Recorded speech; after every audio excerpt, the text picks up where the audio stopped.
All right, family, this is Scrapbook Boxing Museum of the Forgotten Fisticuffs series. I want to get into the first championship belt in the heavyweight division.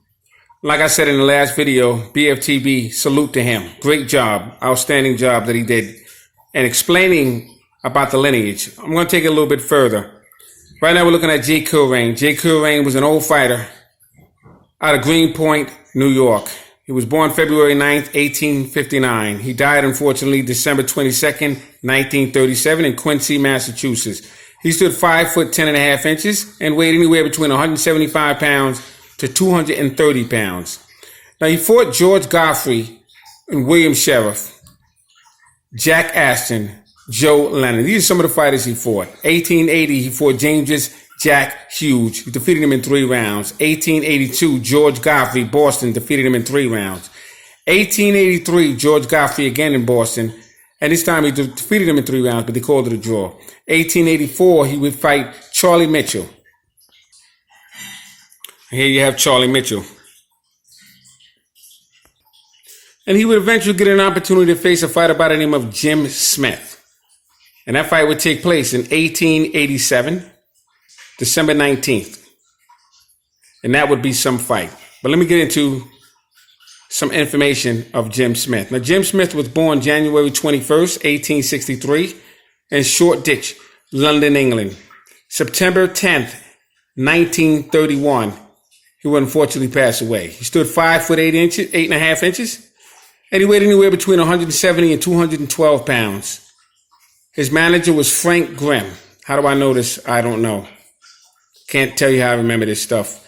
1881, February, he would face a fighter by the name of Jay Peaston.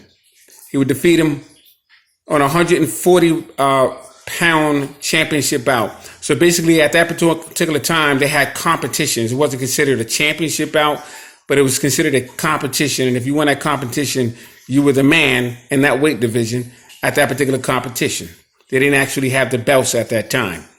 1881.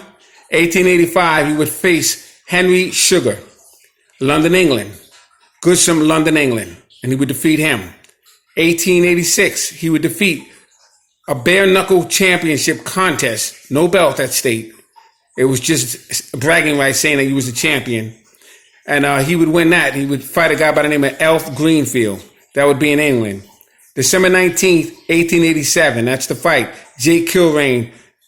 That fight took place 106 rounds, and what stopped the fight was the darkness. It took place in island of Saint Pierre on the river scene of France. And that was a dynamite fight. They went all night long. And like I said, what stopped the fight was the darkness. 106 rounds. That's crazy. Well, at that point in time, John L. Sullivan had challenged whoever was going to win. So what happened was the Police Gazette offered Jake Kilrain a championship belt. It had diamonds and pearls in it. And that was the first belt that was on the particular scene. But what solidified the champion, how that belt became lineage, is when John L. Sullivan fought Jake Kilrain in 1889, July 8, 1889. That was a 75-round bout.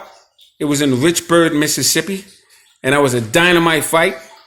It was the last bare-knuckle championship bout. The Queensberry rules were in effect, and that's when the belt was actually offered to the winner. But it was originally given in 1887 to Jake Kilrain after his fight with Jim Smith. Fascinating story. Now here you have John O'Sullivan.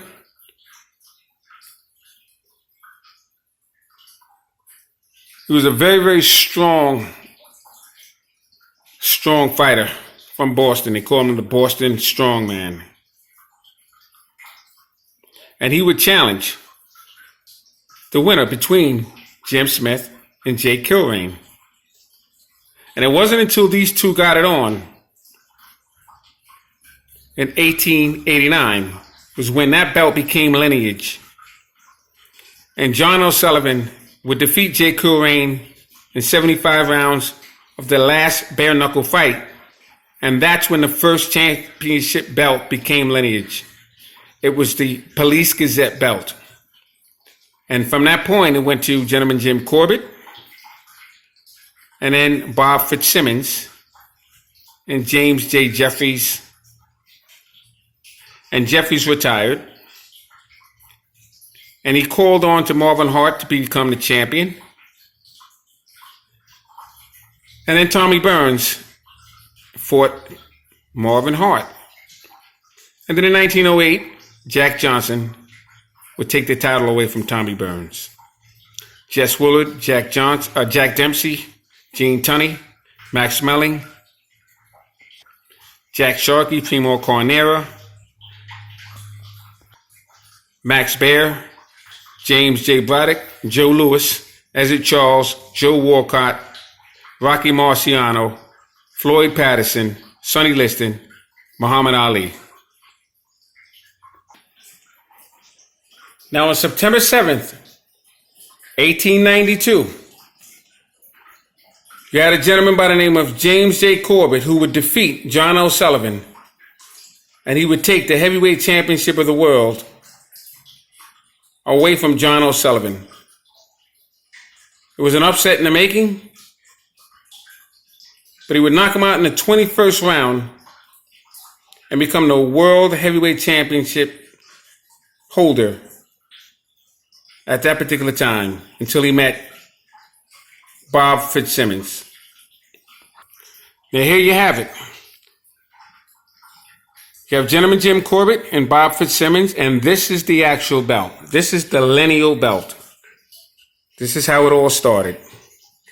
And as you can see here, the Police Gazette had handed Jake Kilrain the belt in 1887 after his fight with Jim Smith. That fight, like I said, took place in France. And it was 106 rounds, and the only thing that stopped it, they wound up calling it a draw because of the darkness. They couldn't see anymore. So that's when this belt was awarded to Jake Kilrain. And then in 1889, the belt went over to this man here, John L. Sullivan. You can see here, Jake Kilrain, and then John L. Sullivan, 1889. But here you have Bob Fitzsimmons looking to take the title away from Jim Corbett, which he will do. And you have here James J. Corbett, as they will battle for the championship of the world and the Police Gazette belt. Now here you have John O'Sullivan and Jake Kilrain. Famous fight. July 8th, 1889. 75 rounds of boxing. That fight took place in Richburg, Mississippi. John O'Sullivan became the new world champion of the Police Gazette belt. And that was when the lineage began. And here you have Bob Fitzsimmons. After he defeated Gentleman Jim Corbett, he is now defending his title against a fighter by the name of Peter Mayer. And as you can see here, the fight took place February 14th, 1896.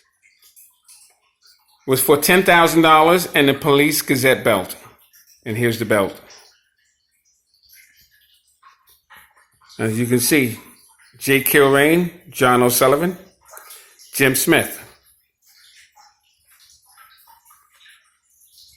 Jake Kilrain, John O'Sullivan,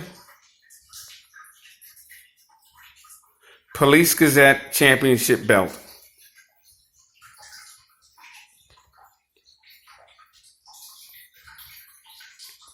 Now, Bob Fitzsimmons will eventually lose the title to Gentleman Jim Corbett. Jim Corbett was a fascinating fighter, Boilermaker. I talked about him the other day. But that's basically the bottom line on the lineage. That's how it started. So I hope I cleared it up a little bit. I just want to show you a few more things. And this is the actual fight between John O'Sullivan on your left and Jake Kilrain on your right. John O'Sullivan and Jake Kilrain as they appeared in the ring.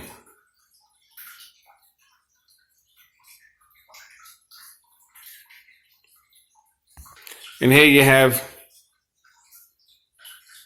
gentleman Jim Corbett and Tom Sharkey. And here you have Tom Sharkey and gentleman Jim Jeffries. Tom Sharkey and the Boilermaker Jim Jeffries. So this is Scrapbook Boxing Museum of the Forgotten Fisticuffs series. All great fighters will never be forgotten on my channel. Salute to everyone that watches my channel. Salute to my subscribers. Salute to BFTB. Great job, brother. Peace.